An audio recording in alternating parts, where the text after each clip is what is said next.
السلام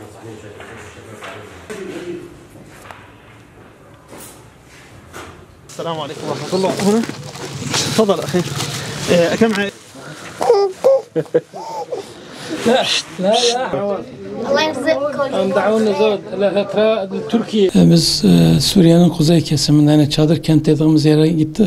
Oraya yalnız yani 3 gün kaldık. Yalnız anlatacağımız şeyler çok uzun. Ben özet olarak yani aldığım anekdotlar, notlarım içerisinde özellikle en çok etkilendim. O muhtarın bir tane muhtar vardı. 110 çadırlık bir çadır kentinin muhtarıydı. Mahmud Abu Muhammed. Ben arkadaşların hani Arapça bilmem hasebiyle tercüman olarak da orada bulunuyordum bir nevi. Arkadaş sordum onlara. Dedi ki yani bir sor bu arkadaşların yani buradaki muhacir kardeşlerimizin yaşantıları, bana gidişatlar yani yemeleri, içmeleri ve işte sağlık durumları ve eğitimlerinin konusunda. Ben de üzüle sıkıla biraz sordum işte bu artık bu iç savaş başladı başlayalı buradasınız ve anlattı artık yani 2-3 hicret yaşamış. Ondan sonra orada artık durabilmişler. Hani almak istediğimiz cevap işte bir nevi diyecek ki işte gıda alıyor, işte giyim yaptınız, yardım yaptınız, teşekkür edecek ama böyle hani mahzun şekilde sorduğumuzdan dolayı o da biraz bir yarım dakikalık bir duraklamadan sonra dedi insan çok müşerref bir yaratık, bir mahluk. Allah Azze ve Celle insanı şerefli, kıymetli, değerli, mükemmel yaratmış, ekrem yaratmış. Ama gel gör ki bu savaşla beraber biz onu artık yaşayamıyoruz. Nasıl diyeceksiniz yaşamıyoruz diye. Dedi şu anda biz artık 10-15 metrekarelik bir çadırda babayla beraber 2 oğul evli olarak yani 3 aile baba oğul ve gelinler ve kızlar ve çocuklarla beraber yaşıyoruz. Ve o yaşamla beraber yani o çadır içerisindeki insanın izzet ve şerefi ne kadar konulabilir?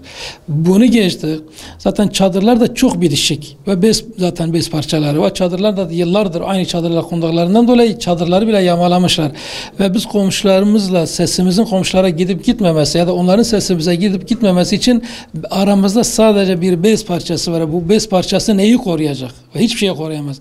Ve bizim yaşantımız bu şekildedir yani. Bizim insanlık izzetimiz, insanlık şerefimiz ve mükerremliğimiz burada nerede kalıyor yani? Bu şekilde deyince tabii biz haliyle çok duygulandık, etkilendik yani ekip arkadaşlar beraber hatta gözlerimizden yaşlar bile aktı. Çünkü anlattığı çok farklı şeylerdi. Ve dikkat çektiği çok farklı şeylerdi. Yani en çok etkilendiğim konu buydu. Yani ki zaten hepsini özetledi bu konu. Bir de şeker hastalığından dolayı böbrek yetmezliği olan bir tane hastanın çadırına gittik. Onu işte biraz konuşturduk. Şeker hastalığıyla beraber tedavi edilmediğinden dolayı yani edilemediğinden dolayı daha doğrusu böbrekleri iflas etmiş. Ve bu böbreklerle iflasla beraber şeker hastalığı devam ediyor ve bacaklarında büyük yaralar 10-15 santimlik yaralar açılmış birkaç yerde. Ve o yaralardan hem yani kan akıyor, irin akıyor, hastalık akıyor. Çünkü çadır kentte tedavi edilmesi mümkün değildir. Teşekküllü bir hastahanede tedavi edilmesi lazım. Bu hastalıkla beraber bir mağduriyetleri hiç imkanları yok. Maddi imkanları kısıtlı. Haftada 2 gün Afrin iline diyalize gitmesi için bir araba tutuyorlar. Ve onlara olan araba maliyeti onlara yükümlülük yüklüyor ki 750-800 bin lira tutuyor Türk parası olarak.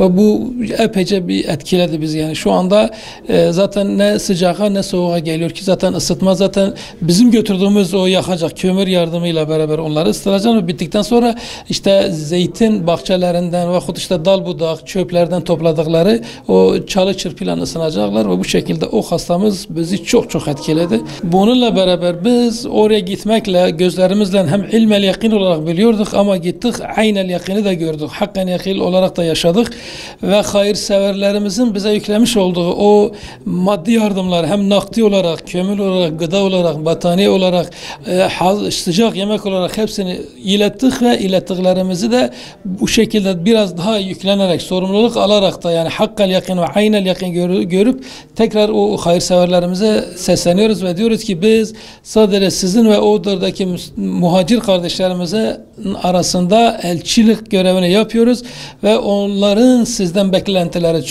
çoktur. Onları hayırlarınızdan mahrum etmeyin, sadakalarınızdan mahrum etmeyin.